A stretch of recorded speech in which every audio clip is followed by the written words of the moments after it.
bonjour, bonsoir, on ne sait plus quelle heure de la journée nous sommes. Merci Émilie Roche de nous avoir rejoints. Bonsoir et bienvenue. Merci beaucoup, chères étudiantes et étudiants, chers membres du personnel, chers collègues et amis, mesdames, messieurs, merci d'être venus nombreux et je pense que des gens viendront encore le temps de trouver la salle pour accueillir nos invités de marque et guest stars Christophe André et Rebecca Shankland qui sont venus aujourd'hui nous faire l'honneur et l'amitié de nous parler de soins de soi, des autres et de l'environnement. Merci aussi Daniel, le président de l'université, de nous faire l'amitié et l'honneur de dire quelques mots juste d'introduction avant de vaquer à toutes les occupations, mais pour signaler l'importance de cet événement et l'engagement de l'université vis-à-vis de cette cause qui nous rassemble ce soir. Je te laisse un mot, Daniel. Merci beaucoup, cher Luc. Merci à toi, très chaleureusement, d'avoir organisé cet événement.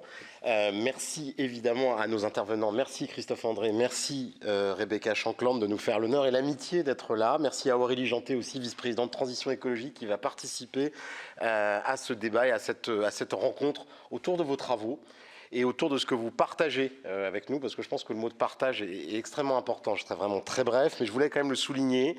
Cette rencontre est une rencontre de partage, de réflexion collective, de dialogue, autour d'enjeux qui sont absolument au cœur, à tous les sens du terme, de ce qu'on fait à la Sorbonne Nouvelle. Pas uniquement à la Sorbonne Nouvelle, dans beaucoup d'autres universités aussi, bien sûr, et beaucoup d'autres lieux, mais tout particulièrement ici, j'allais dire, chaque mot, on pourrait presque prendre chaque mot et le faire résonner avec toutes sortes de choses qui se passent ici, dans ce campus Nation et l'ensemble de nos campus, et dans lesquels, voilà, des pratiques, des échanges, des recherches, des formations se déroulent en permanence en lien avec les étudiantes, étudiants et bien sûr tous les personnels de l'université, donc toute la communauté universitaire. La question des compétences est au cœur des missions d'une université, notamment de travailler sur cette notion même de compétences et notamment dans la perspective de l'avenir, du futur, et d'un futur évidemment soutenable et désirable. Ça, c'est au cœur de nos missions, et j'allais dire de nos missions de service public. La question de la santé planétaire, c'est une question immense et ce n'est pas à moi d'en parler, mais simplement pour souligner que ça n'est pas uniquement une question de santé au sens technique du terme, mais qui implique l'ensemble des champs du savoir et notamment bien sûr les humanités, qui doivent dialoguer avec l'ensemble des sciences exactes et de la médecine pour arriver à une approche globale, mais encore une fois vous le direz beaucoup mieux que moi, qui tienne compte des besoins et des enjeux multiples de ce défi absolument majeur. Et puis la question du soin, je terminerai juste là-dessus, parce que prendre soin, comme Luc l'a dit très bien, c'est aussi au cœur de la mission de service public des universités. Prendre soin, bien sûr, des étudiantes et étudiants, des personnels, c'est-à-dire le bien-être, dans tous les sens du terme, dans toutes ses dimensions, évidemment psychiques, physiologiques, mais aussi cognitives, j'allais dire, dans les conditions d'apprentissage, dans les conditions de transmission. Et puis aussi, le bien-être, c'est aussi une question démocratique, c'est-à-dire que c'est une façon aussi de faire participer réellement et concrètement l'ensemble de la communauté universitaire dans tous les enjeux et dans tous les aspects de la vie de l'université. De ce point de vue-là, je salue aussi le travail évidemment réalisé par la mission de transition écologique au sein de l'université, la Convention citoyenne étudiante qui a donné des résultats et des propositions extrêmement riches et qui sont en cours de mise en œuvre. Tout ceci, au sens, et avec tous les services de l'université impliqués, bien sûr, tout ceci participe aussi du bien-être, je pense, citoyen et de l'agir ensemble au sein de l'université. Ça en fait partie, c'est une approche globale et je crois que votre présence illustre merveilleusement bien ceci. Donc vraiment, encore une fois, un grand merci et je vous souhaite une excellente conférence. Merci beaucoup.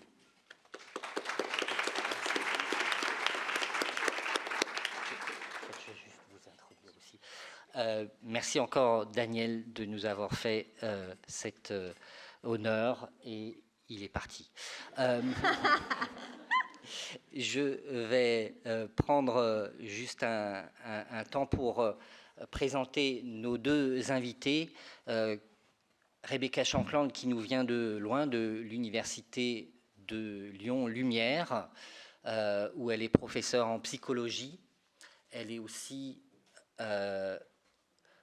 membre de l'Institut universitaire de France et spécialiste des compétences psychosociales, directrice de l'Observatoire du bien-être à l'école.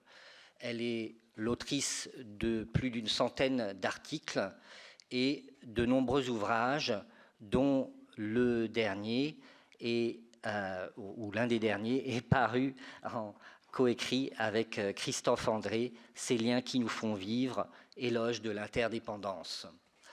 Et Christophe André, que vous connaissez sans doute et qui n'a pas besoin d'autres présentations, sinon de vous dire qu'il est venu en vélo, mais qu'il est...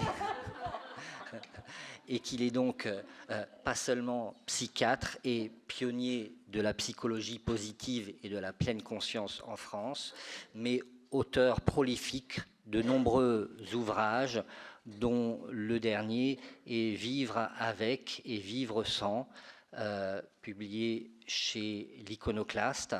Il a publié entre autres de nombreux ouvrages sur la méditation, méditer jour après jour, chez l'Iconoclaste aussi, et l'art du bonheur, de l'art du bonheur.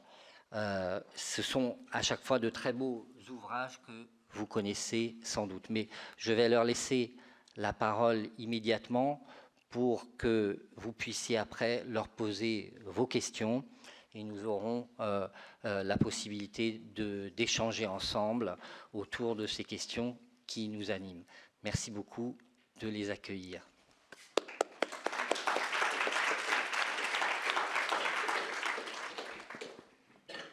Merci beaucoup.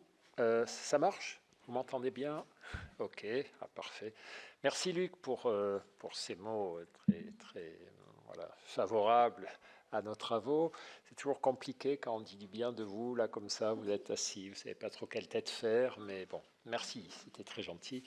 Merci à la Sorbonne Nouvelle de nous accueillir. Merci à vous toutes et à vous tous de consacrer un peu de votre temps à cette rencontre. Alors, c'est une rencontre, vous l'avez compris, à deux voix, Rebecca et moi. On va... alors Rebecca me dit, il ne faut pas annoncer le plan à l'avance, il faut qu'il y ait un petit effet de surprise. Et moi, je trouve que c'est bien d'avoir le plan à l'avance. Donc ceux qui ne veulent pas l'entendre, bouchez-vous les oreilles. On va faire un topo en 4 parties avant de prendre un temps de discussion avec vous toutes et vous tous. Je vais faire une première partie qui sera une partie de contextualisation, où on en est actuellement, pourquoi c'est compliqué quand même, cette époque que nous traversons, quelles sont les mauvaises solutions, en tout cas celles qui nous apparaissent plutôt mauvaises, et puis quelles sont celles qui nous semblent préférables. Première partie. Deuxième partie, Rebecca prendra la parole pour parler, parmi les solutions qui nous semblent préférables, justement, de cette question du lien social, du soutien social, des compétences psychosociales. Je remonterai sur scène, je reviendrai devant les micros pour parler d'un outil que nous aimons beaucoup parce qu'il a des tas de vertus, mais je vous raconterai ça tout à l'heure, qui est la méditation de pleine conscience, qui nous semble avoir sa place dans les défis qui sont proposés. Là, en tout cas, les objectifs, prendre soin de soi, des autres et de la planète. La pleine conscience a une valeur réelle dans ce genre de contexte. Et puis Rebecca vous présentera de façon plus pointue un certain nombre de travaux qu'elle a conduits ou qu'elle est en train de conduire, peut-être plus directement centrés sur la santé mentale et globale des étudiants. Voilà, donc si tu es d'accord, j'ai quand même annoncé le plan. Alors, voilà. Donc, c'est vrai que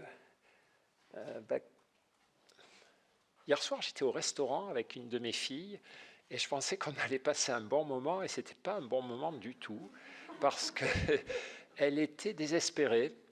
Elle était désespérée par l'époque, mais là, je sais pas un pitch pour lancer ma conférence, c'est vraiment ça. On était dans un restaurant indien dans le 11e et elle était à deux doigts de pleurer quoi, à chaque plat parce qu'elle me disait « Papa, c'est pas possible, elle a 25 ans, Ah, elle a un boulot, elle a un copain, ça va, quoi. Mais bon, voilà, il y a quelque chose qui la désespère dans cette époque, qu'elle trouve très violente, très compliquée. Alors bon, j'ai essayé de la consoler de mon mieux, de lui remonter le moral, mais pas trop vite, hein. J'ai d'abord écouté, j'ai d'abord pris le temps de voir un peu tout ce qui se passait. Euh, et c'est vrai qu'à un moment donné, elle me dit, oui, mais toi, tu as eu de la chance, t'es vieux, alors tu as connu les années 50, pas tout à fait, mais presque, quoi. C'était pas si loin. Et avant, de ton temps, c'était plus sympa, la vie était plus légère. Bon, euh, et c'est vrai que par rapport aux difficultés de notre époque, où on a, alors attendez, je vais revenir un peu, on a souvent ce sentiment d'être seul ou assez isolé face à des tempêtes qui déferlent inlassablement. On peut être tenté de penser qu'au fond, notre époque est la pire de toutes les époques et que, en tout cas, ce qu'ont connu nos parents, nos grands-parents, en tout cas les personnes qui nous ont précédés immédiatement dans le jeune âge, euh, eh ben, ils ont eu beaucoup de chance. Alors, c'est vrai, c'est pas vrai.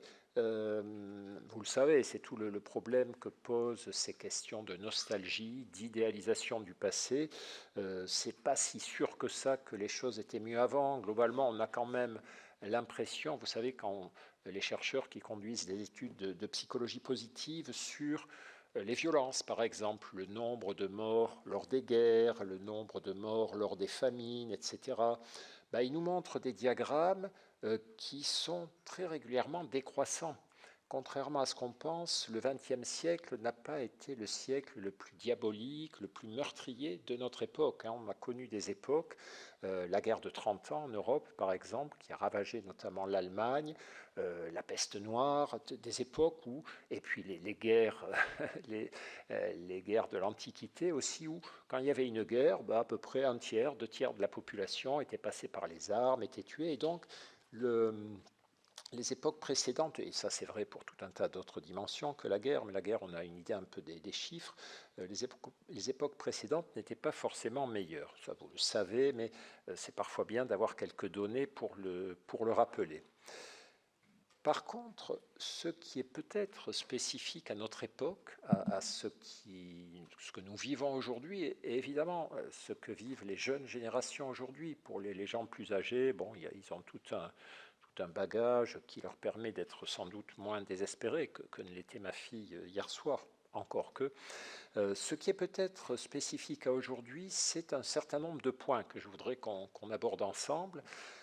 Le premier d'entre eux, moi celui qui me frappe le plus quand même, qui est tout simple, c'est que,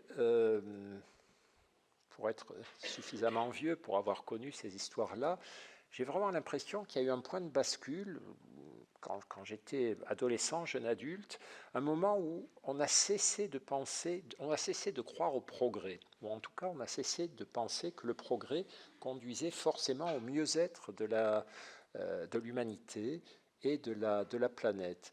Et au fond, c'est ce moment assez délicat. Alors les sociologues peuvent le fixer à des époques différentes, mais en gros, c'est entre les années 90 et les années 2000, où les parents ont commencé à être à peu près convaincus que leurs enfants connaîtraient un monde pire que le leur. Alors que pour des gens comme moi et ceux qui m'ont précédé, les parents avaient la conviction que leurs enfants connaîtraient un monde meilleur grâce au progrès et grâce à un certain nombre de choses. Donc ça, il ne faut pas sous-estimer cette espèce de climat, cette espèce d'ambiance que l'avenir sera plus sombre que le présent, qui lui-même est plus sombre que le passé. C'est quand même un point de déséquilibre constant à réajuster, à la fois à l'échelle collective et individuelle. D'ailleurs, au niveau des grands récits collectifs, il y a quelque chose qui foire actuellement à ce niveau-là.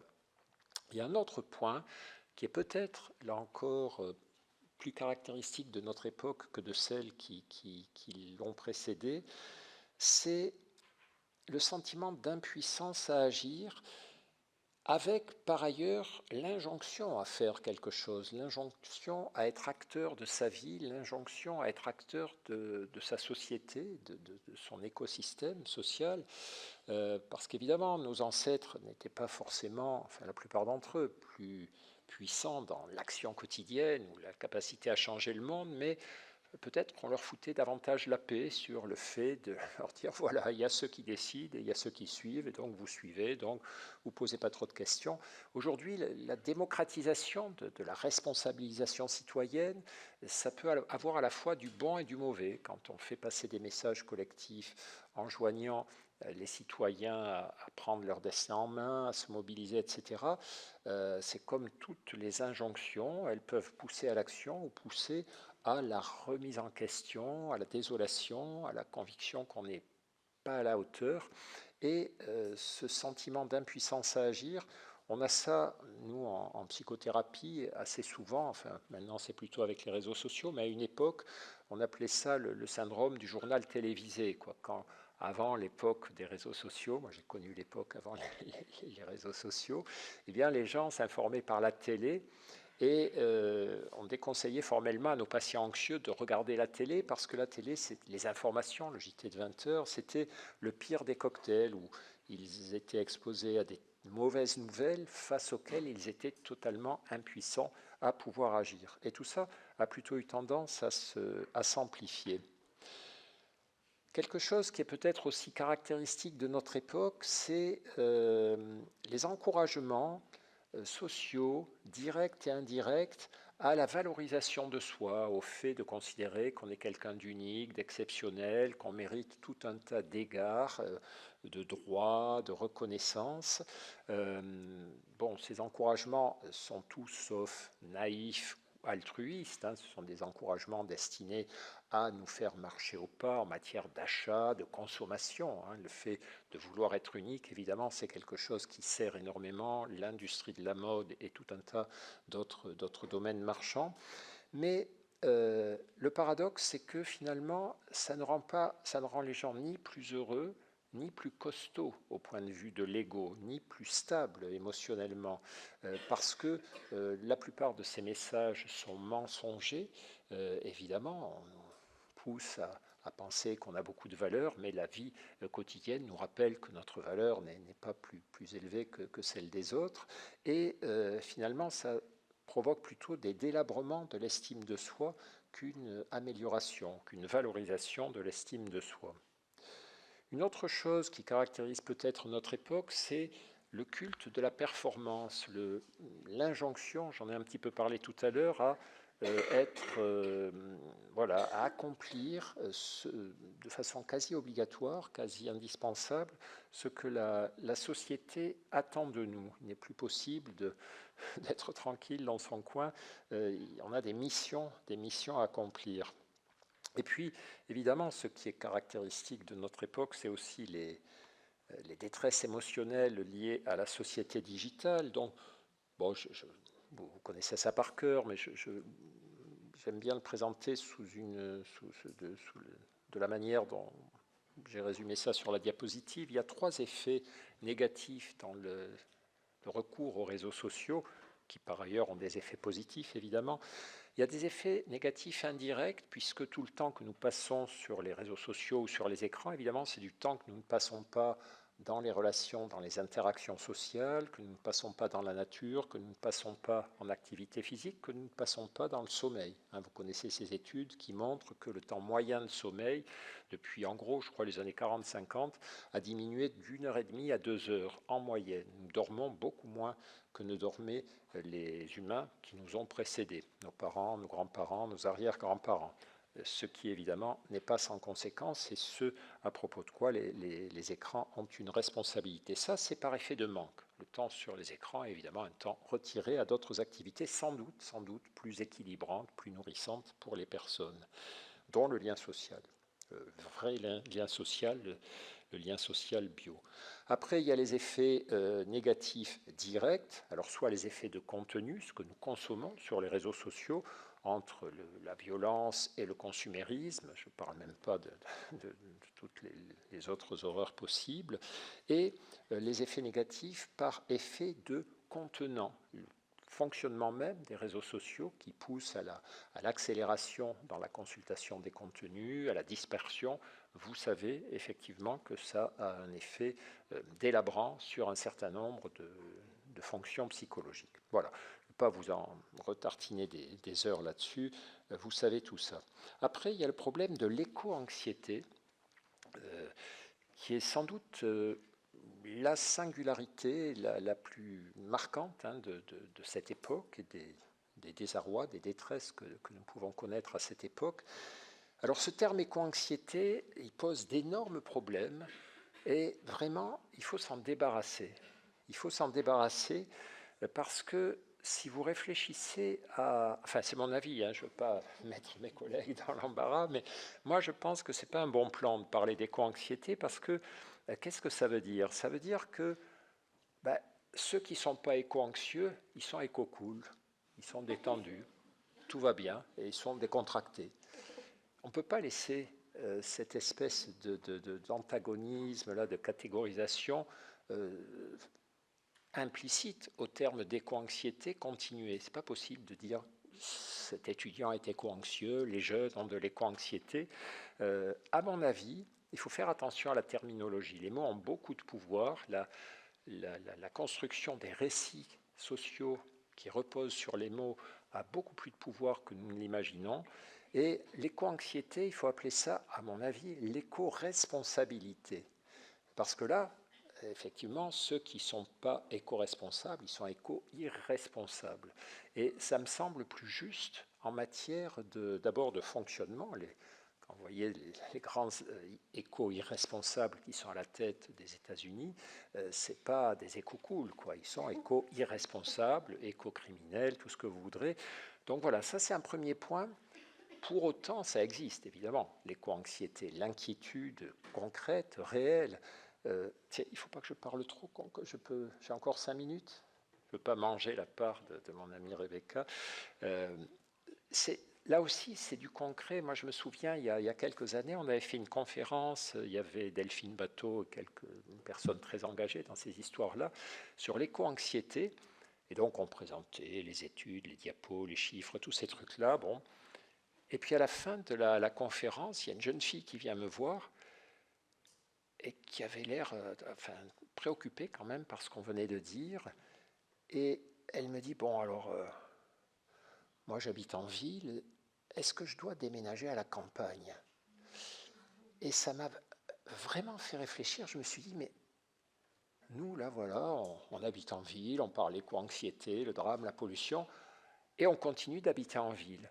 Elle se pose la question de se dire, alors, on se bouge, il faut se remuer, est-ce qu'il faut déménager? Elle venait me voir pour me poser cette question. J'étais vraiment très embêté pour lui répondre, mais tout à coup, j'ai pris conscience qu'il y avait toute une génération qui n'est pas la mienne, pour qui ces questions étaient des vraies questions et avaient une véritable dimension dramatique. Pour nous, c'était des concepts un petit peu. Pour eux, c'était vraiment la terre qu'ils vont habiter demain, après-demain.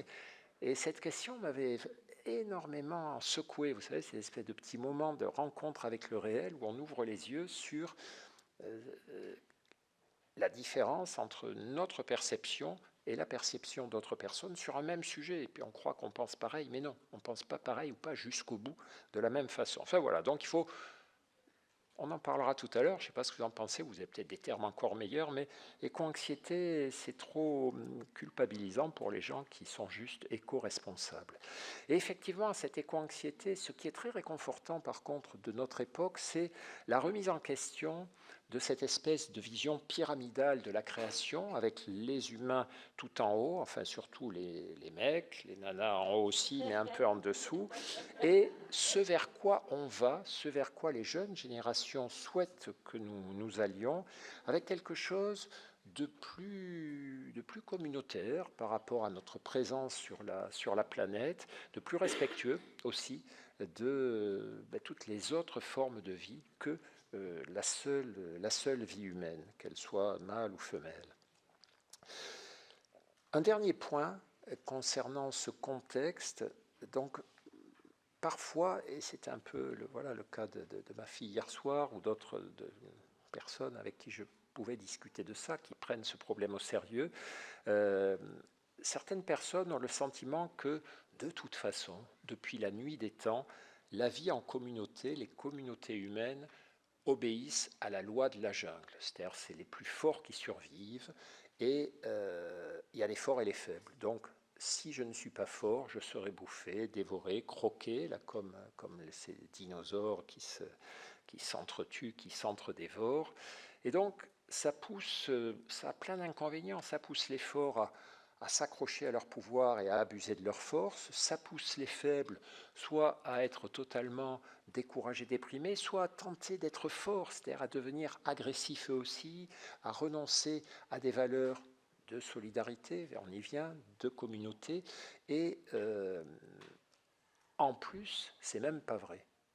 En plus, c'est même pas vrai, c'est-à-dire la loi de la jungle, cette loi qui fait qu'il y a des espèces qui survivent mieux que d'autres, c'est pas la loi du plus fort, c'est la loi de l'entraide, c'est la loi de l'interdépendance. Et effectivement, une espèce a d'autant plus de chances de survivre que ses membres s'entraident, sont solidaires, font face ensemble aux grandes adversités, aux grandes catastrophes ou aux agressions du quotidien, beaucoup plus que des groupes, des espèces dans lesquelles la solidarité n'existe pas ou dans lesquelles chacun cherche à tirer son épingle du jeu. Donc ça, c'est le concept d'interdépendance à propos duquel Rebecca et moi avons écrit un livre.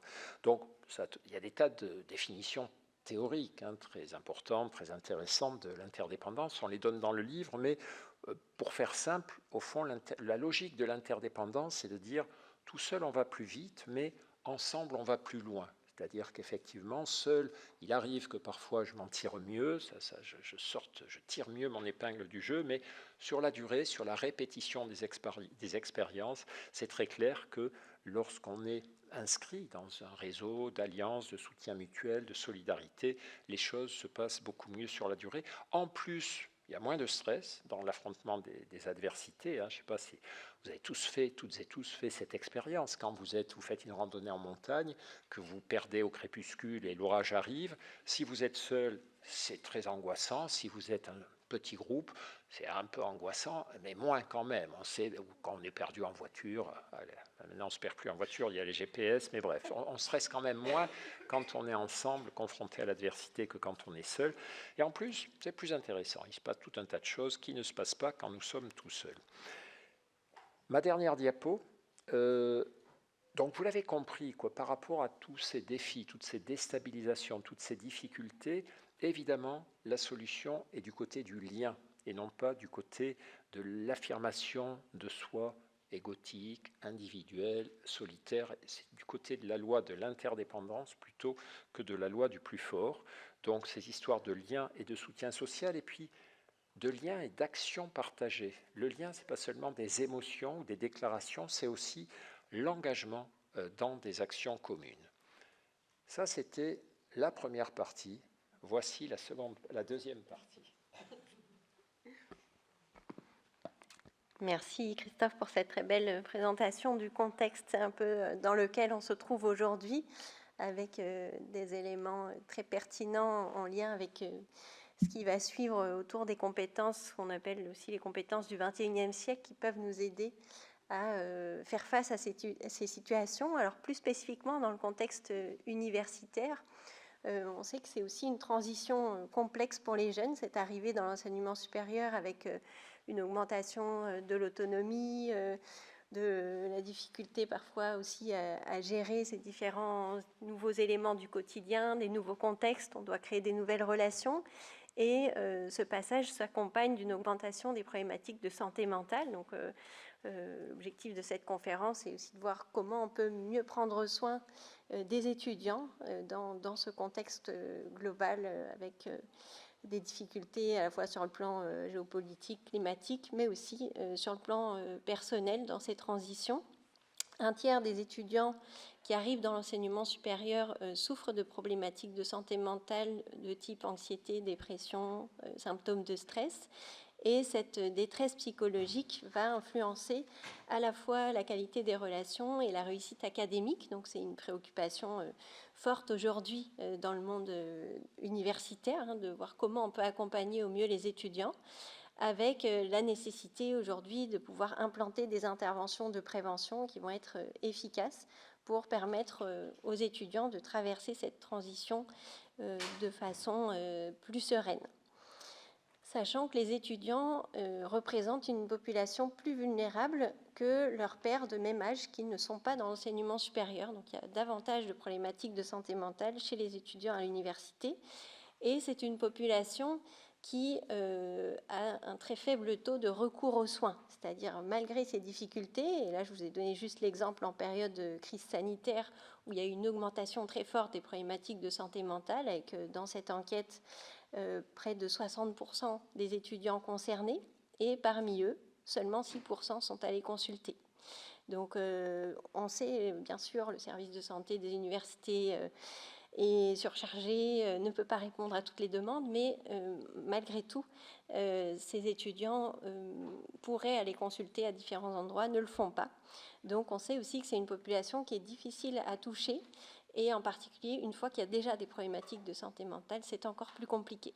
Donc, d'où l'intérêt d'aller plutôt sur des interventions de prévention pour pouvoir mieux prendre soin de cette santé mentale, avec une attention particulière aux questions qui sont liées au soutien social, au lien social. Ça représente un facteur protecteur majeur en santé mentale. Notamment les étudiants qui sont plus isolés socialement ont 5 fois plus de risques de développer une symptomatologie dépressive. Et les étudiants qui arrivent de l'international, qui n'ont pas ce réseau social autour d'eux, sont aussi beaucoup plus à risque. Donc on a vraiment à prendre soin de cette question de la relation. Et c'est la raison pour laquelle on s'intéresse aujourd'hui à ce qu'on appelle les compétences socio-émotionnelles ou les compétences psychosociales qui peuvent nous aider à développer ces liens de solidarité et de soutien. Dans l'enseignement supérieur, alors qu'on soit personnel dans l'enseignement supérieur ou étudiant, on se retrouve à devoir finalement composer avec un certain nombre d'exigences liées à la situation, la quantité de travail, la pression, l'isolement social lorsqu'on se retrouve éloigné de sa ville d'origine, l'autonomie dans les différents champs du quotidien, que ce soit pour le travail, pour l'alimentation, pour la gestion de son quotidien. Et donc un équilibre entre ces exigences de la situation et les ressources qu'on a à disposition, donc à la fois les ressources de l'environnement proche, donc les enseignants, les personnels des universités, à quel point ils peuvent aussi nous soutenir dans l'organisation, la structuration du temps, du travail, etc. Mais aussi les relations sociales, la relation aux pairs, aux enseignants, aux proches, et des compétences personnelles qu'on peut développer qui représentent des ressources psychologiques qui jouent un rôle clé à la fois sur la santé mentale et sur ces questions liées à la transition.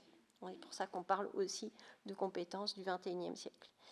Donc l'objectif aujourd'hui, c'est de pouvoir proposer des programmes de prévention qui permettent de promouvoir la santé mentale, qui vont se centrer notamment sur cette question des ressources psychologiques et du lien social. Alors, on peut proposer toutes sortes d'autres choses, hein, bien sûr, sur l'environnement, et vous êtes dans un cadre qui est très favorable. On voit qu'il y a eu beaucoup d'efforts qui ont été faits sur ce campus pour pouvoir créer des espaces qui permettent de prendre soin du bien-être à la fois des personnels et des étudiants.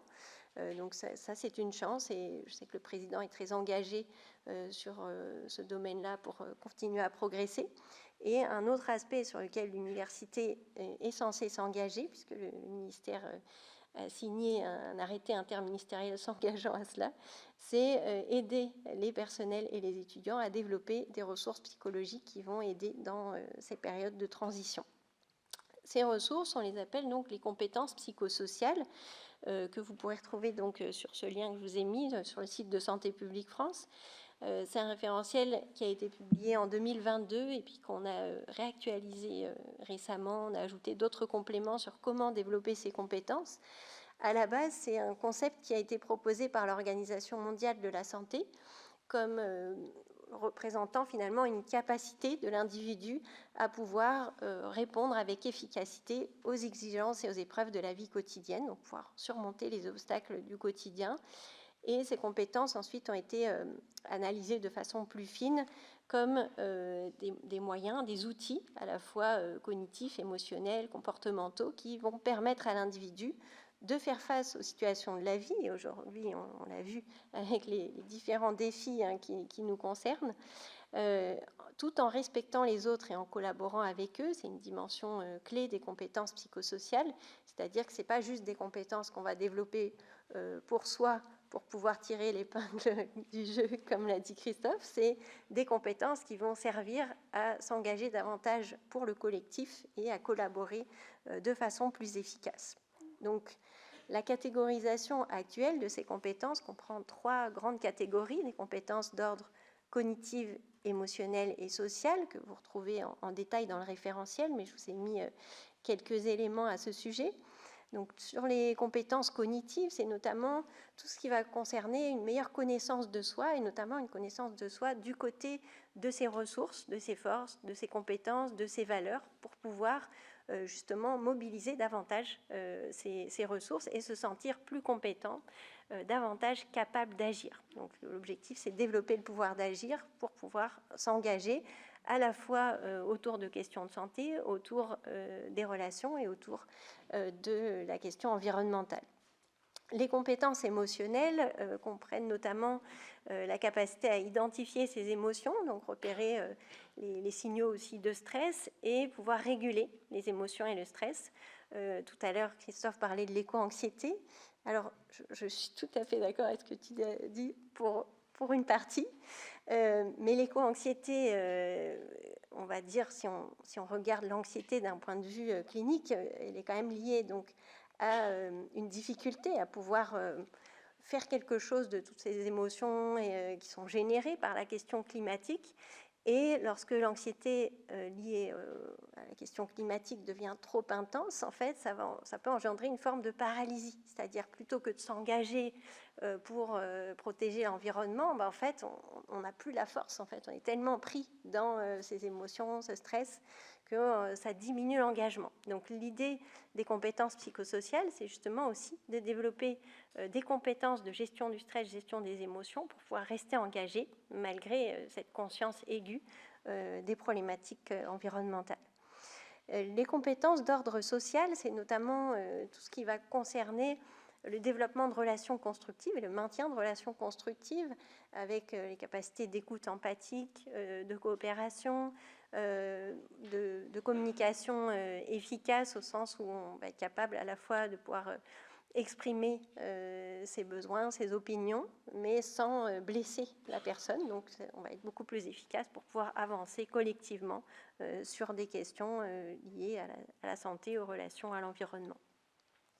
Ces compétences sont interreliées, c'est-à-dire que lorsqu'on travaille sur une catégorie de compétences, ça va influencer les autres catégories également, sachant que ce qui a été mis en évidence par les recherches, c'est qu'il vaut mieux commencer par développer les compétences intrapersonnelles, donc plutôt les compétences cognitives, déjà mieux se connaître, mieux connaître ses forces, ses ressources, ses compétences, augmenter le sentiment de compétence, pour pouvoir ensuite aller vers des compétences, alors d'abord de régulation des émotions, c'est vraiment une compétence clé, gérer ses émotions. Une fois qu'on a mieux compris comment ça fonctionne, c'est bien d'avoir des outils pour gérer les émotions. Puis ensuite, on peut développer des relations plus constructives avec les autres, parce qu'on peut davantage les écouter, prendre leur perspective, donc développer l'empathie, et avoir cette disponibilité mentale qui nous permet de nous engager pour les autres et pour l'environnement. Donc, au cours du développement de l'enfant, on peut très bien développer ces compétences tout au long de la scolarité, ce qui est le cas, c'est ce qu'on fait avec l'éducation nationale, mais ça ne s'arrête pas à la fin du lycée, on peut continuer à l'université, et ça fait partie des missions aujourd'hui de l'université qui vont être clarifiées très prochainement, normalement dans une feuille de route. Ce que montrent les recherches, c'est que lorsqu'on développe ces compétences psychosociales, et là on a plus de 20 ans de recul sur les recherches qui ont été menées essentiellement en contexte scolaire, là tous les résultats que je vous présente ici, enfin la synthèse des résultats, c'est basé sur des recherches en contexte scolaire, avec notamment ce qu'on appelle des méta-analyses, c'est-à-dire lorsqu'on met ensemble toutes les données de toutes les recherches interventionnelles qui développent ces compétences auprès des jeunes. Donc la dernière date de 2023, elle porte sur plus de 575 000 élèves. Et ces résultats montrent que ça permet de développer une meilleure santé mentale, donc il y a moins d'apparitions de problématiques d'anxiété, de dépression, de risques suicidaires, une meilleure estime de soi, plus de bien-être, moins de conduite à risque, notamment les consommations de substances psychoactives, les violences, le harcèlement, une meilleure réussite éducative, de meilleurs diplômes à la sortie, y compris quand les interventions ont porté uniquement sur les étudiants. Si vous n'avez jamais eu d'intervention de ce type-là durant votre scolarité, le fait de suivre un programme, par exemple 8 séances, un programme sur les compétences émotionnelles qui a été développé par notre collègue Ilios Kotsou, ça permet une meilleure employabilité et une meilleure durabilité sur les postes sur lesquels on est recruté. Donc ça va être utile pour l'insertion sociale et professionnelle, et ça permet dans le quotidien des relations de meilleure qualité, donc à la fois avec le groupe de pairs à l'école, avec les enseignants et au sein des familles. Concernant le lien avec l'environnement, les études sont beaucoup plus récentes et beaucoup moins nombreuses. Donc il y a eu essentiellement vraiment le champ de la santé et de la santé mentale qui s'est intéressé à ces compétences, et plus récemment il y a eu ce pont vers la question de la transition et comment finalement ces compétences peuvent aussi servir à faire face à ces défis. Et donc ces recherches ont montré que les compétences psychosociales contribuent à l'engagement pro-social et pro-environnemental, donc davantage d'éco-gestes, et notamment grâce à une meilleure régulation des émotions et des comportements, une plus grande empathie. Donc l'empathie, elle est à la fois bien sûr envers les humains, c'est comme ça qu'on la connaît et qu'on la définit, mais il y a des études aussi sur l'empathie envers les animaux et la meilleure prise en considération des problématiques écologiques. C'est aussi lié à une augmentation du sentiment de compétence. Donc, plus on a cette connaissance de soi du côté des forces, des ressources, des valeurs, plus on va se sentir capable d'agir sur les situations. Et c'est également lié à une augmentation du sentiment de connexion à la nature, qui est un déterminant clé des comportements pro-environnementaux. Alors, l'ensemble de ces résultats a donné lieu finalement à une mobilisation de 7 ministères, tous les ministères en fait concernés de près ou de loin par la question de la jeunesse et de l'éducation, qui se sont mobilisés en 2022, en août 2022, pour signer un arrêté interministériel engageant tous ces ministères à former les professionnels de ces secteurs à pouvoir développer les compétences psychosociales des jeunes, donc de la petite enfance jusqu'à la fin de l'université et au moment de l'insertion dans le monde du travail. Donc, alors les premiers qui s'en sont saisis, c'est l'Éducation nationale, et on les a beaucoup accompagnés là-dessus avec l'Observatoire du bien-être à l'école, avec Santé publique France. Mais normalement, le ministère en charge de l'enseignement supérieur et de la recherche est aussi très mobilisé sur la question, donc ça devrait arriver prochainement. Et Luc, du coup, était un peu pionnier ici à l'Université la Sorbonne Nouvelle pour amorcer ce travail et cette formation des personnels pour pouvoir mieux accompagner le développement des compétences psychosociales des étudiants. Alors, comment faire concrètement pour développer ces compétences ?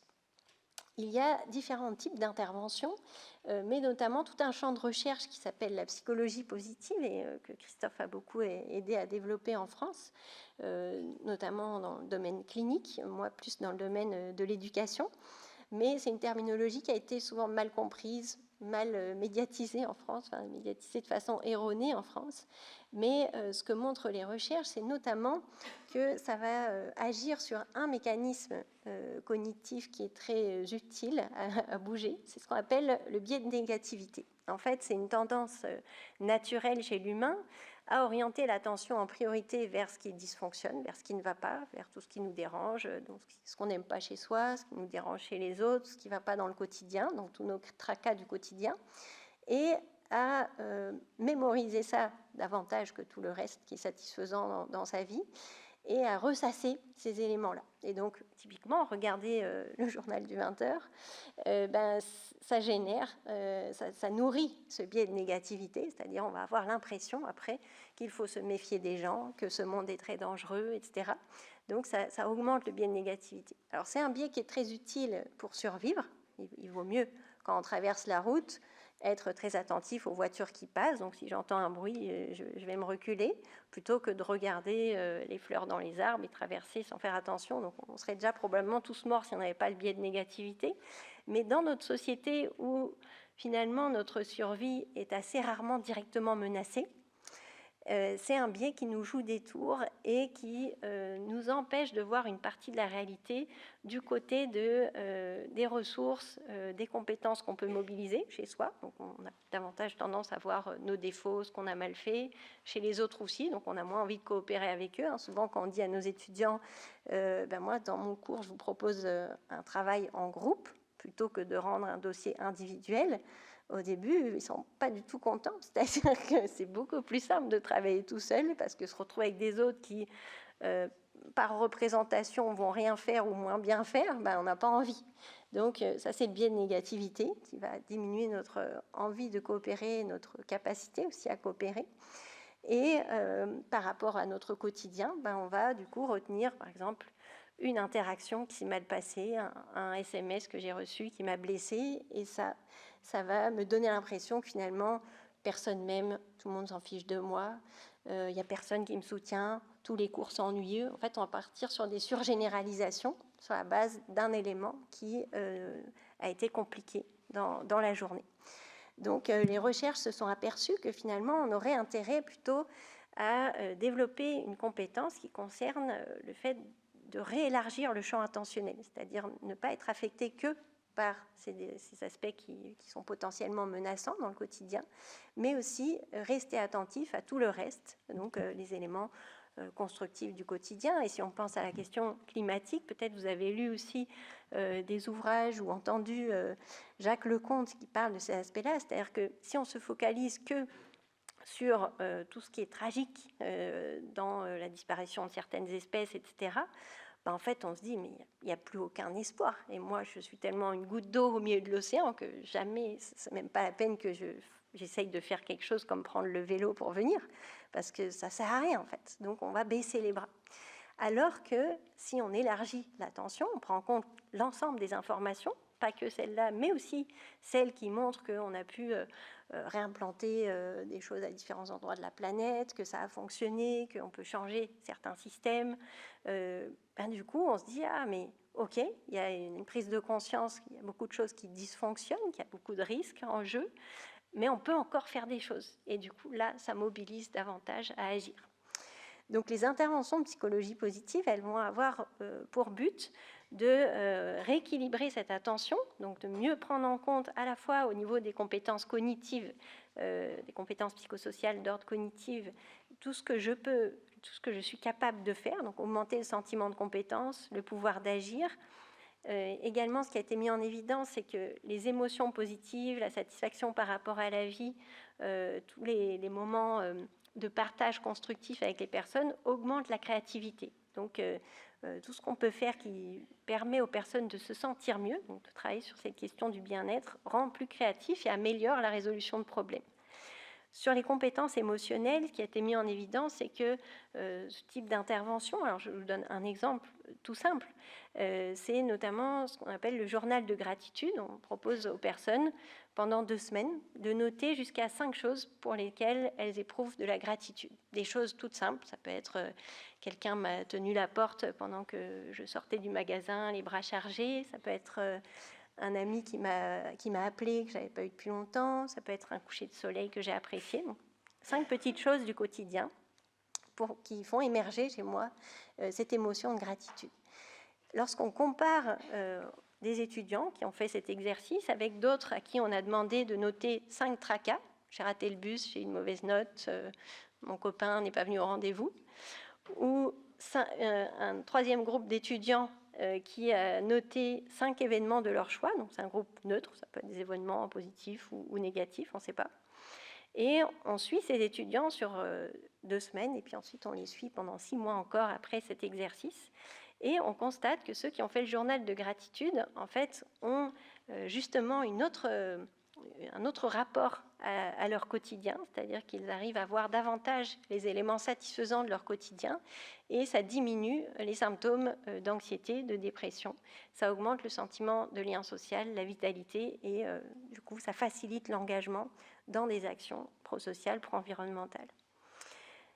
Toujours sur le lien avec les compétences psychosociales, ça permet aussi de développer des compétences d'ordre social parce que ce type d'émotion, comme la gratitude, augmente la prosocialité, augmente l'altruisme. Donc, quand on éprouve cette émotion, on a davantage envie d'aider les autres, pas juste la personne qui nous a aidés, nous, qui nous a fait un cadeau. Hein. Ça se démultiplie, en fait. Quand on éprouve cette émotion, on a envie d'aider, quelle que soit la personne qui aura besoin d'aide à ce moment-là. Et ça augmente les tendances à coopérer. Sur la base de ces travaux, qui portent donc sur différents types de pratiques, avec Christophe André, Ilios Kotsou et d'autres collègues, on a du coup développé un programme qui s'appelle le programme CARE, donc prendre soin de soi, des autres et de l'environnement, qui avait pour but de rassembler toutes ces pratiques pour les faire découvrir aux personnes, qu'elles puissent les utiliser dans leur quotidien et du coup réduire le biais de négativité et développer des facteurs protecteurs en santé mentale. Ce programme, on l'a testé d'abord en population générale, mais ensuite auprès d'étudiants, et notamment pendant la période Covid, qui était une période où il y a une augmentation très forte des problématiques de santé mentale chez les étudiants. Là, c'est des étudiants en santé, donc chez eux, c'était encore plus fort l'augmentation des problèmes de santé mentale. Et donc, on avait proposé ce programme en ligne, puisqu'on était en période de confinement. Donc, ce programme existe aussi en atelier en présentiel. Ça peut se faire à travers les centres de santé des universités, mais en ligne, ça fonctionne. Et comparativement donc, à un groupe d'étudiants qui était sur liste d'attente, donc qui ne bénéficiait pas du programme dans un premier temps, vous avez ici les résultats. Donc, le groupe avec les points blancs, c'est le groupe contrôle, qui n'a pas encore eu l'intervention. Le groupe noir, c'est le groupe expérimental. Et donc, on voit une diminution de l'ensemble des problématiques de santé mentale qu'on avait mesurées ici. Donc, diminution du stress, de l'anxiété, de la dépression. Donc, c'est un programme qui est sur 8 semaines. Il y a un module par semaine, qui n'est pas très long. Hein, c'est environ une demi-heure, 3/4 d'heure en auto-formation. Et après, on peut utiliser ces pratiques si elles nous parlent dans notre quotidien, comme journal de gratitude ou des pratiques de pleine conscience. Donc, on a mesuré par questionnaire avant les 8 semaines, après les 8 semaines, et puis le follow-up, c'est 2 mois et demi, 3 mois plus tard. Donc, on voit que les effets sont maintenus dans la durée, et ces effets, on les observe aussi sur l'engagement dans les études, avec 3 dimensions qui ont été mesurées par ce questionnaire. La vigueur, donc la vitalité qu'on a, l'énergie qu'on a, qu'on peut consacrer à ces études. Le flow, c'est le fait d'être entièrement absorbé à fond dans ses études et les efforts qu'on est capable de fournir. Donc là aussi, on a des effets de ce type d'intervention du coup, sur la réussite universitaire et sur plusieurs facteurs clés en promotion de la santé mentale et qui sont aussi utiles sur la question de l'engagement pro-environnemental, c'est l'espoir, la régulation des émotions, l'optimisme et globalement des effets sur le bien-être qui perdure également 3 mois après l'intervention. Donc, sur la base de ces premières recherches sur le programme CARE, on l'a adapté aux étudiants. Après, je vous en parlerai plus tard, on a ajouté d'autres modules. Mais il y a un deuxième champ de recherche qui a beaucoup inspiré aussi les programmes sur le développement de la santé mentale des étudiants, c'est le champ de recherche autour de la pleine conscience, et je redonne la parole à Christophe.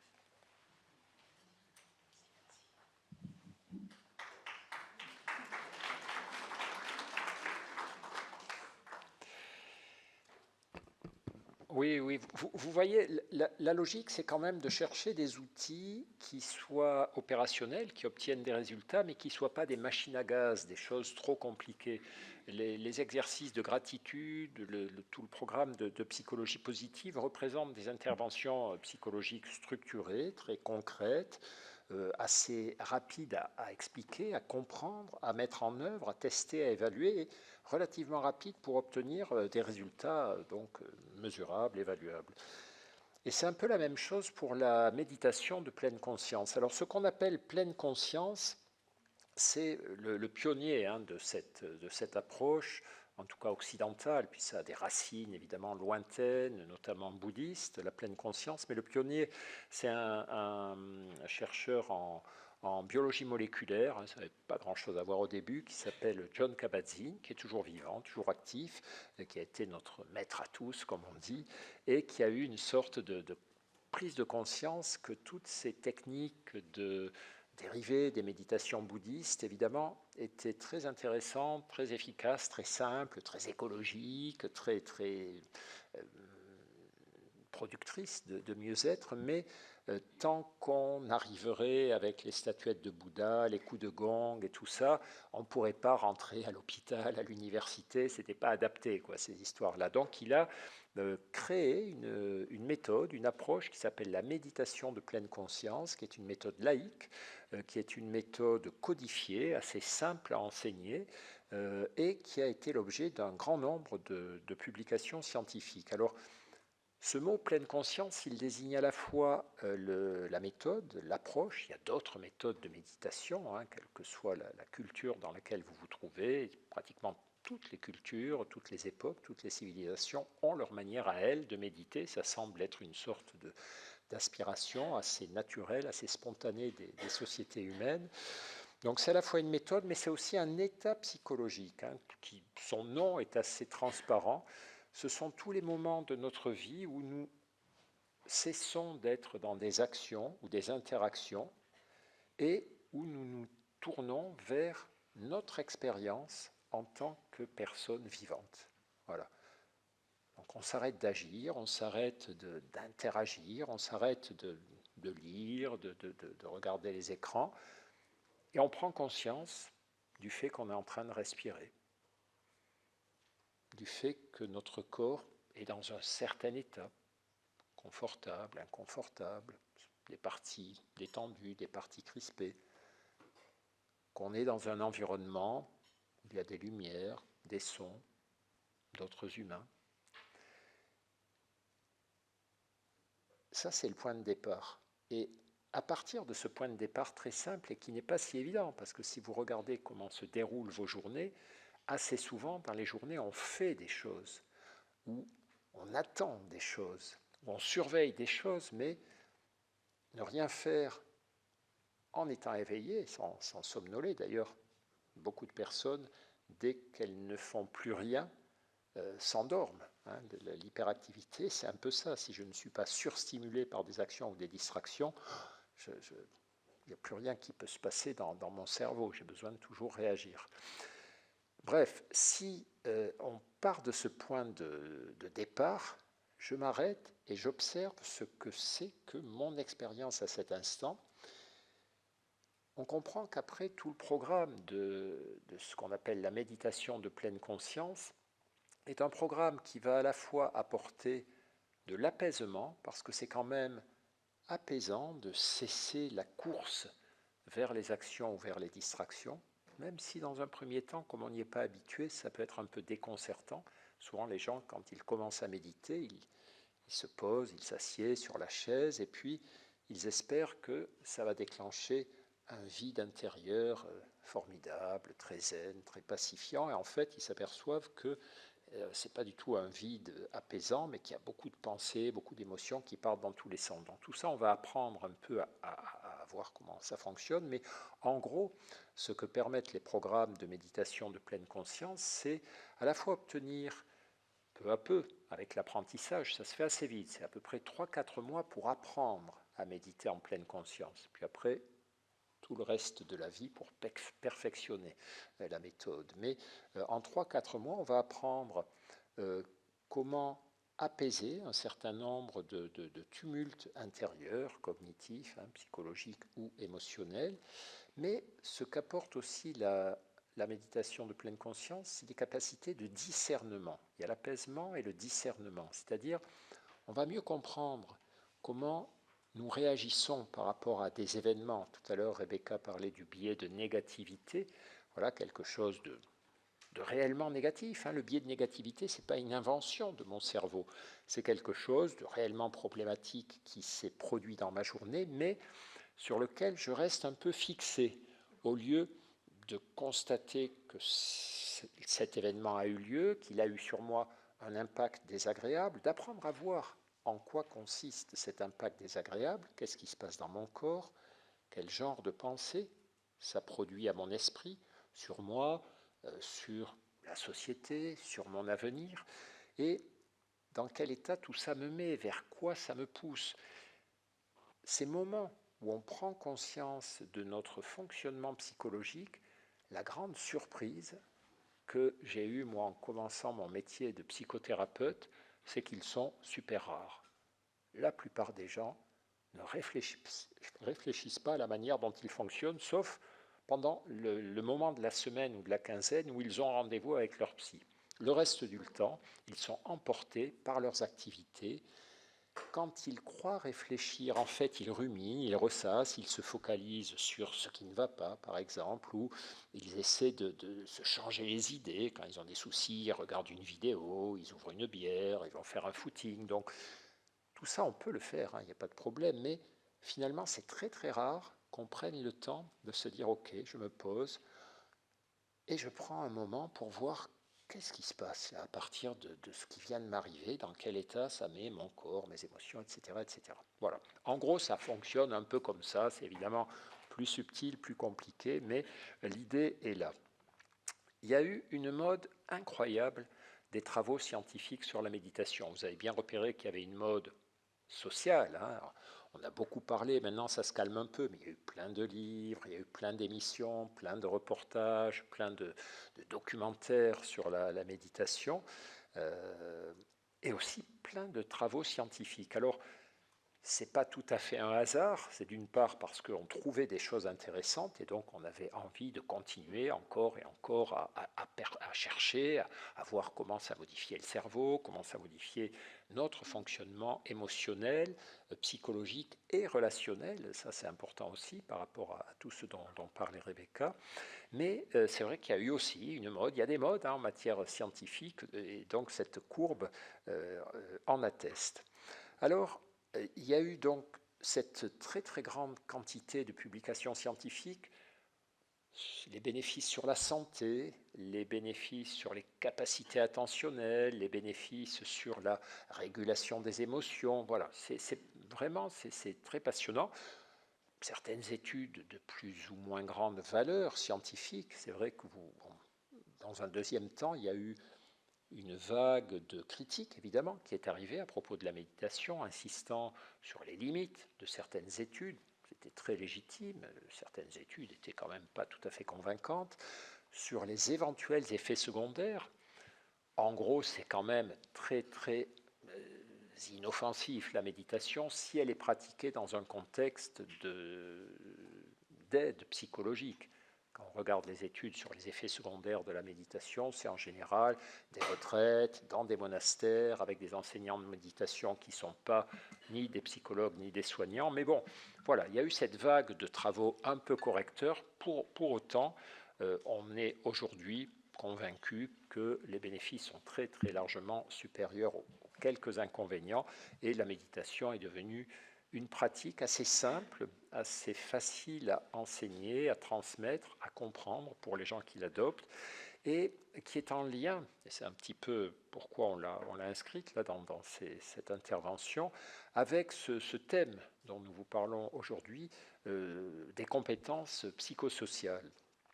La méditation a des bénéfices émotionnels.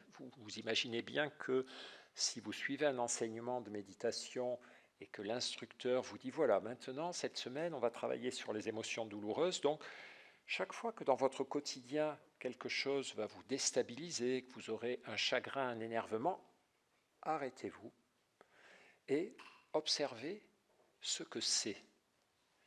Vous êtes embrouillé avec quelqu'un au téléphone, vous raccrochez, et au lieu d'aller vous plaindre à quelqu'un qui vous aime, qui va vous dire « oui, oui, tu as raison, c'est un salaud », au lieu de vous remettre à travailler pour penser à autre chose, au lieu d'aller courir, prenez 5 minutes pour rester à observer ce qui se passe. Cet agacement, cette colère, cet énervement met votre corps dans quel état?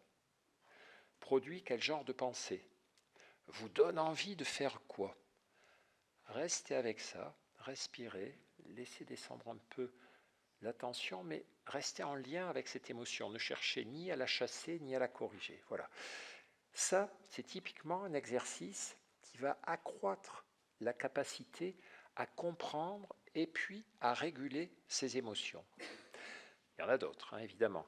Il y a aussi ce qu'on appelle les compétences cognitives. Alors, il y en a beaucoup, mais en t'écoutant tout à l'heure, je pensais qu'il faut que j'accélère. Ok. Il y en a une qui est très intéressante qu'apporte la méditation, c'est la flexibilité cognitive.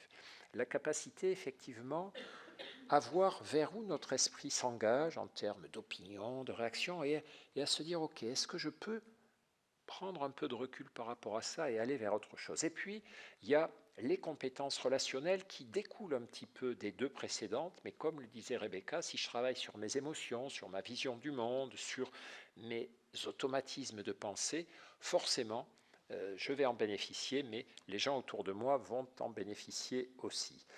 Pour faire simple, la méditation, c'est à la fois des pratiques formelles, c'est des exercices classiques. Le matin, je prends un quart d'heure à travailler sur ma respiration, sur mes émotions, sur la façon dont je vois le monde, etc. Et puis des pratiques informelles, c'est-à-dire quand je suis dans une file d'attente, avant de rentrer au cinéma, ou quand j'attends mon train, mon métro, au lieu de scroller sur mon portable, je me dis, ok, tu gémis toujours que tu n'as jamais de temps pour toi, là tu as du temps pour toi. Respire. Observe dans quel état tu es, regarde le monde autour de toi, etc. Plein de publications, plein de travaux dans tous les domaines, je vous ai dit, celui de la santé, de la psychothérapie, mais aussi dans le domaine académique, avec les mêmes bénéfices que ceux dont je vous parlais précédemment. Je suppose que vous pourrez récupérer ces diapos, donc j'accélère parce que je ne vais pas vous les dépioter du début à la fin. Des interventions également dans le milieu qui vous concerne, le milieu universitaire, à la fois pour des étudiants et pour les enseignants ou le personnel, et puis des interventions comme celle-là, le moment le plus stressant en général pour les étudiants, montrant que c'est efficace en période d'examen pour faire baisser un peu le niveau de stress et de tension des étudiants. Donc voilà pourquoi la méditation est intégrée régulièrement dans ce type de programme. Et voici la quatrième partie où on plonge un peu plus précisément. Alors, on ne va pas plonger dedans tout de suite parce qu'on n'aura pas le temps, mais ça me permet de faire le lien avec la suite de ce qu'on vous propose. Donc là, c'est un peu une conférence pour vous présenter le décor, les outils qui existent, les orientations que va prendre l'université autour de ces questions sur le développement des compétences psychosociales et comment ça peut aider pour la transition. Et donc ça, c'est un exemple de programme que vous pouvez trouver gratuitement en ligne, qu'on a développé, qu'on a évalué, qui est efficace, qui s'appelle Educare, avec des pratiques telles que celles qu'on vient de vous présenter, mais aussi d'autres modules qui portent pas seulement sur gestion du stress et des émotions, mais aussi sur l'hygiène de vie, donc le sommeil, l'alimentation, l'activité physique, qui a été co-construit avec des étudiants, pour les étudiants, et du coup, qui a été transformé ensuite en appli que vous pouvez aussi trouver gratuitement, donc WeCare, qui est en cours d'évaluation. Et pour pouvoir aller plus loin et en savoir plus d'ailleurs sur le programme Educare, ce que Luc Shankland donc, va organiser pour la suite avec l'université Sorbonne Nouvelle, c'est notamment un séminaire qui sera animé par Anne Terrel sur ce programme-là et du coup sur les différents ingrédients, en tout cas les différentes dimensions sur lesquelles on peut agir pour développer la santé mentale des étudiants. Donc à la fois nous en tant que personnel, qu'est-ce qu'on peut faire pour les étudiants, mais aussi les étudiants eux-mêmes en auto-formation avec le programme Educare en ligne ou l'appli WeCare. Et au mois de janvier, une formation qui sera proposée par ma collègue Béatrice Lambois de Santé publique France, qui est la personne qui pilote au niveau national toutes les actions autour des compétences psychosociales, qui a coordonné la rédaction des référentiels qui sont accessibles en ligne. Donc voilà, si vous êtes intéressé pour aller plus loin sur ces questions, vous pouvez envoyer un mail à Luc Shankland. Et je vous remercie de votre attention et on sera ravis de répondre à vos questions.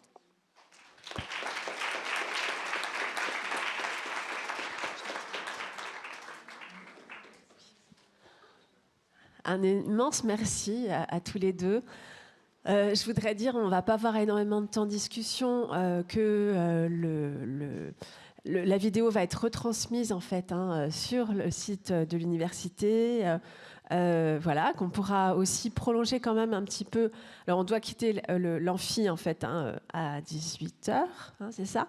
Voilà, du coup, je vais juste engager un petit peu la discussion rapidement. Mais vous pouvez commencer, si vous voulez intervenir, poser une question, à lever la main. Et puis, voilà, on va se rapprocher de vous avec le micro. Moi, je voudrais d'abord, voilà, aussi, moi, témoigner de ma gratitude immense, voilà, à tous les deux, et spécialement à Christophe André, qui a été mon maître à travers ses ouvrages dans la méditation. Et donc, je suis vraiment très émue, en fait, parce que c'est évidemment important. Voilà. Et du coup, moi, ce que je voudrais lancer, peut-être, c'est la question de la mobilisation et de l'engagement. Qui est difficile dans une communauté, toute communauté, mais académique, où en fait ça va, ça vient, on est tous très occupés, voilà. Et moi, je voudrais qu'on s'encourage aussi mutuellement à s'engager pour le bien commun et pour l'écologie, bien sûr. Et qu'on invente aussi des façons de se mobiliser, de se mettre en lien. Alors, REP, l'association des étudiants. Et il y a plein d'initiatives qui se font au niveau des services, des personnes, des formations, etc. Et donc, je pense que ce serait bien de se retrouver davantage autour de ça, parce que c'est important, parce que je pense que c'est effectivement une réponse essentielle à la fois pour effectivement se sentir bien, enfin à la fois agir et collectivement, et parce qu'on a beaucoup de choses à faire et à transformer dans nos vies, dans nos pratiques, dans nos métiers, etc. Voilà, je voulais aussi poser la question de l'articulation théorique aussi avec les théories du care, avec les sciences humaines et sociales, avec les humanités environnementales, avec l'écoféminisme, voilà, qui sont aussi des choses dont on peut parler ici dans une université comme la nôtre, à travers des tas d'enseignements sur l'écolittérature, sur même la permaculture, sur voilà, des tas de sujets. Mais voilà, après, je me disais, voilà, sur les imaginaires aussi, les expériences d'utopie réelles, voilà, donc, et qui montrent aussi peut-être des choses dont vous avez moins parlé, mais le poids des rapports de domination. Notamment, alors, que ce soit genré, que ce soit le capitalisme aussi, on parle d'anthropocène, de capitalocène, voilà, comment par rapport à ces structures-là aussi on arrive à résister aussi pour dégager du temps, pour inventer aussi des façons de travailler qui nous laissent aussi la possibilité de prendre soin, parce qu'on n'est pas dans des sociétés, que ce soit l'école, le monde du travail souvent, dans lequel voilà, on peut prendre soin de soi. Voilà, c'était pour lancer la discussion, mais peut-être que d'autres voudraient aussi prendre la parole. Je laisse la place.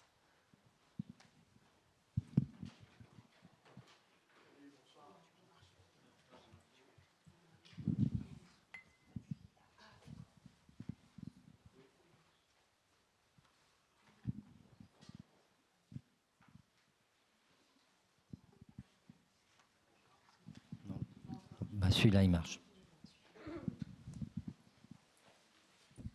Bonsoir. Oui, c'est une question pour Christophe André. Merci d'être là ce soir. Est-ce que vous pouvez nous expliquer quel type de méditation de pleine conscience, quel exercice pouvons-nous pratiquer dès maintenant, aujourd'hui? Un exercice pratique, immédiat, qu'on peut faire chez soi ou dès maintenant, s'il vous plaît. Oui. Ça marche, oui. Mais c'est une très bonne question parce qu'en réalité, c'est très simple, la pleine conscience. Je crois que de toutes les méthodes d'intervention en psychologie, c'est peut-être celle qui dispose du pouvoir le plus important entre les efforts à conduire et les résultats à obtenir. Ben, peut-être que c'est surtout du côté, par exemple, des pratiques informelles, c'est-à-dire réapprendre à ne rien faire. Mais quand je dis ne rien faire, c'est vraiment en plein éveil, en étant pleinement conscient de ce qu'on fait. de ce qu'on est en train de vivre. Les exemples que je vous donnais sont très caractéristiques. Vous savez, il y a deux sortes d'exercices en matière de méditation de pleine conscience. Il y a ceux qui vont prendre du temps sur notre journée. Il va falloir décider que tous les matins, on prend un quart d'heure à méditer, qu'on ne fera pas, qu'on ne consacrera pas à autre chose. Et il y a ceux qui peuvent s'inscrire dans des activités que nous faisons déjà. Lorsqu'on marche d'un endroit à l'autre, marcher en pleine conscience, c'est-à-dire sans écouteurs, en vérifiant qu'on n'est pas en train de ruminer, de réfléchir, mais juste en étant présent au mouvement de notre corps, à l'état de nos émotions, à l'environnement qui est autour de nous. Attendre en pleine conscience, j'arrive à un rendez-vous où un ami ou une amie doit me retrouver, je m'assieds, et évidemment, la méditation de pleine conscience ne me dit pas « prends ton portable et va faire un tour sur Instagram ». Elle me dit juste « installe-toi bien droit et regarde ce qui se passe d'abord en toi et puis autour de toi, rends-toi présent à ce que c'est que cette expérience d'être vivant ». Voilà, ça commence comme ça et ça, vous pouvez le pratiquer dès maintenant, dès la sortie de... L'exemple qu'on donne souvent dans les enseignements, c'est la douche. En général, pour faire rire les étudiants, les patients, on leur dit voilà, le matin en général, on prend notre douche avec plein de monde. Les collègues de travail, les élèves, c'est-à-dire on est sous la douche et on pense déjà à notre journée. Donc il y a le patron, les collègues, les voisins, etc. Prenez votre douche en pleine conscience, c'est-à-dire soyez présent au sentiment de l'eau qui ruisselle sur votre peau, à l'odeur du savon, aux gestes que vous accomplissez, à l'état de votre corps. Voilà, tous ces petits détails, déjà, ça change plein de choses et ça ne mange pas de temps supplémentaire. Voilà, pour répondre à votre question. Merci beaucoup.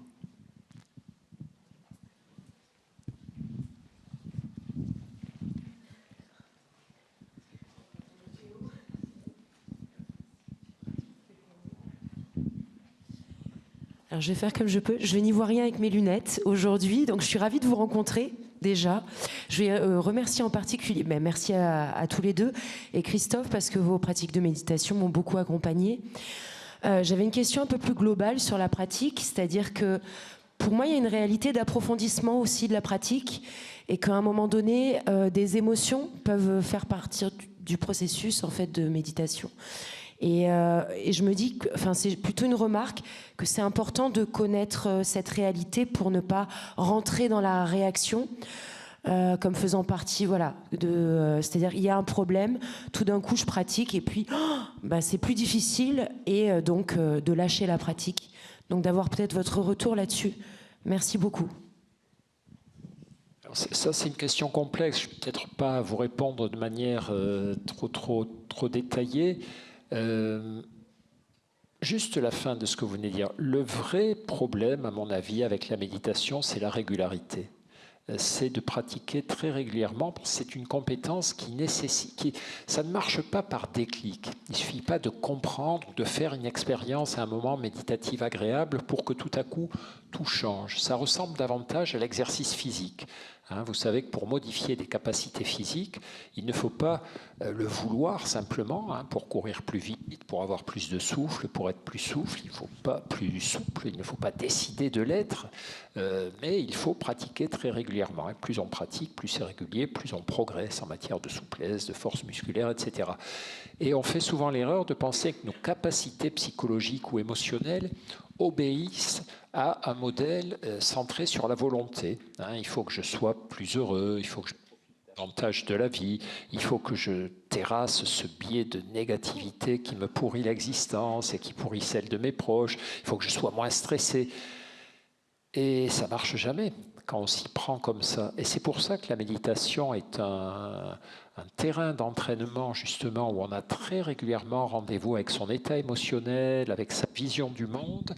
Et tranquille, on ne se donne pas pour objectif d'avoir des résultats rapides, mais juste de travailler, d'expérimenter, de se familiariser avec ça. Voilà. Il y avait d'autres choses dans votre question, mais je suis désolé, on est obligé d'aller un peu vite. Une dernière question.